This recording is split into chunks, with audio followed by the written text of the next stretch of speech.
Back in secondary school, our English teacher made a mistake. A very big mistake. She chose me, Jubilee, to represent my house in an inter-school debate. Now, normally, this kind of thing is for students that pronounce the as, did and argue like lawyers in training. Not people like me. But fate had already written my name. The topic was announced. Which is better, Garri or rice? The moment I heard it, something entered my spirit. I didn't think. I didn't calculate. I stood up immediately and shouted, "Madam, my mama dey sell Garri, I'm going to win this debate." The whole class exploded in laughter. Even Madam had to remove her glasses and look at me properly, like she was reconsidering her life choices. But it was too late. I had been chosen. The school hall was packed. Students from different schools. Teachers. Judges sitting like Supreme Court panel. Then I saw my opponent. Her name was Fehintola. Tall. Composed. Sharp. She adjusted her tie like she was about to defend a PhD thesis in front of international professors. I knew immediately. This one came prepared to finish me. The moderator called her first. She stepped forward with confidence that could intimidate electricity itself. "Good day, honorable judges, respected audience." Her voice was smooth, controlled, dangerous. Then she began. "Rice is the food of celebration." The hall became quiet. No wedding is complete without rice. No birthday is successful without rice. No Christmas is valid without rice. Small murmurs of agreement started rising. Then she smiled slightly and delivered the line that shook the room. "Nobody says, 'Come celebrate with us, we are serving soaked Garri and groundnut.'" The hall burst into laughter. I felt it. That one touched my chest. But she wasn't done. Rice has class. Rice has packaging. Rice has varieties. She began counting on her fingers like she was listing billionaires. Jollof. Fried.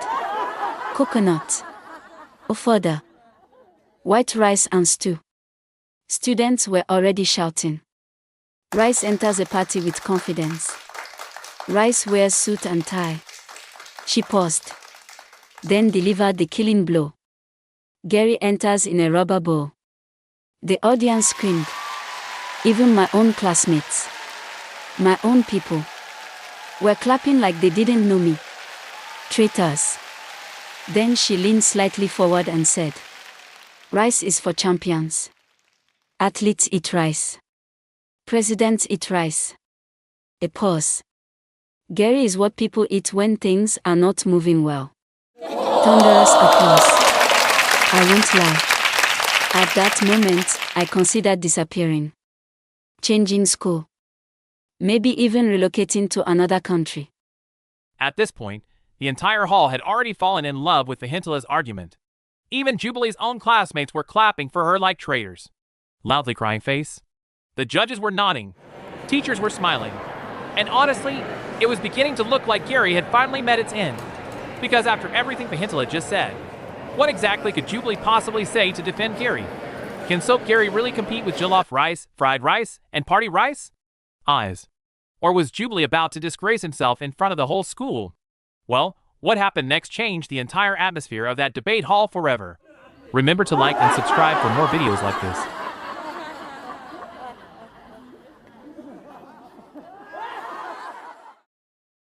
My name was called. Jubilee. I stood up.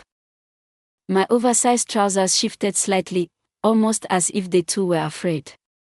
But I adjusted them, tightened my belt, and walked forward like a man going to war. I reached the podium, took a deep breath. "Good day, honorable judges, respected audience, and my opponent speaking under the influence of jollof propaganda." The hall burst into laughter. Good. I had their attention. Today, I do not stand here to defend just the food. I paused. I stand to defend a legend. Silence. A survivor.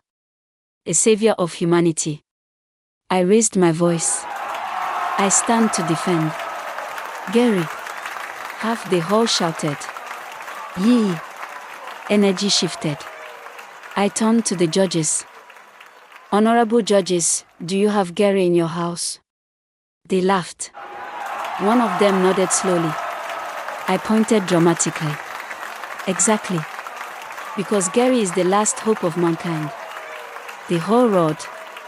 Now I was in my element. When rice finishes, Garri is there. Yee. When salary never enter, Garri is there.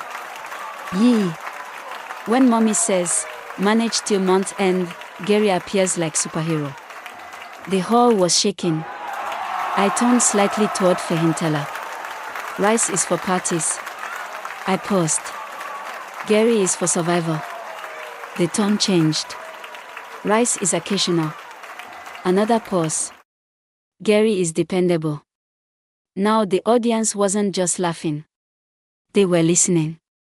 I stepped forward. Let me ask my opponent one simple question. I looked straight at her. Can rice save you in 30 seconds?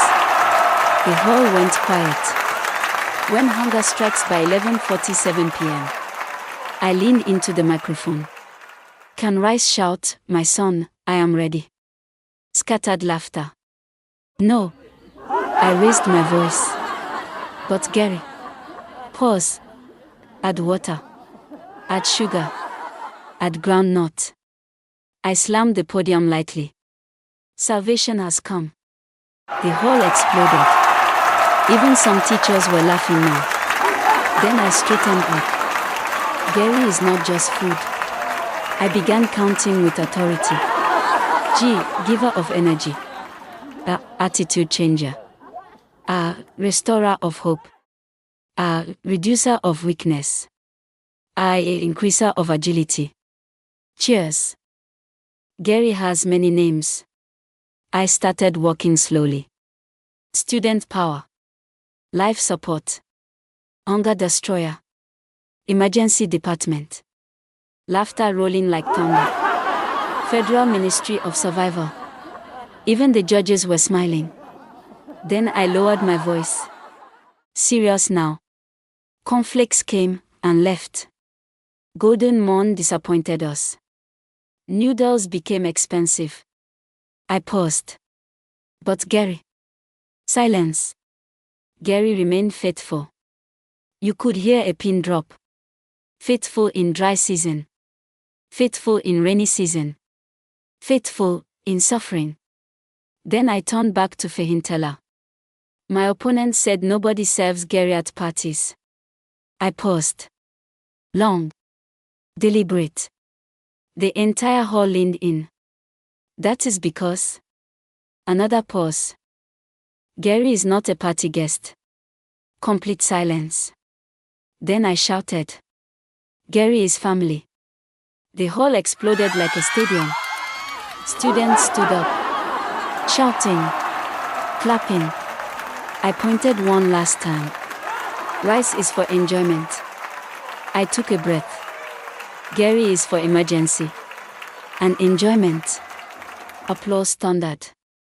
Rice needs firewood. Rice needs gas. Rice needs pot.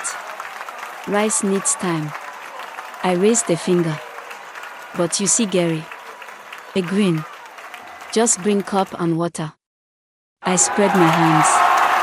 We moved. The hall lost control. I stepped back.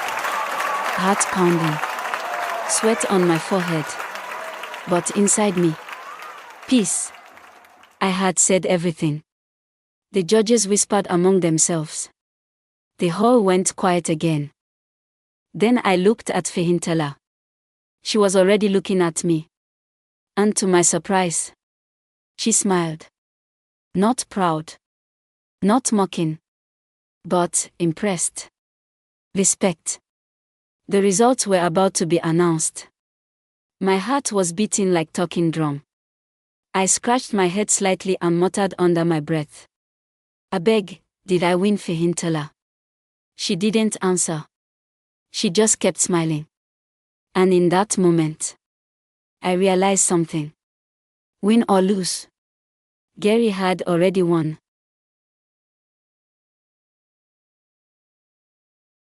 Now at this point, nobody expected what was about to happen next. Because after defending Garri like a lawyer fighting a national case, it looked like Jubilee and Fehintola were no longer enemies.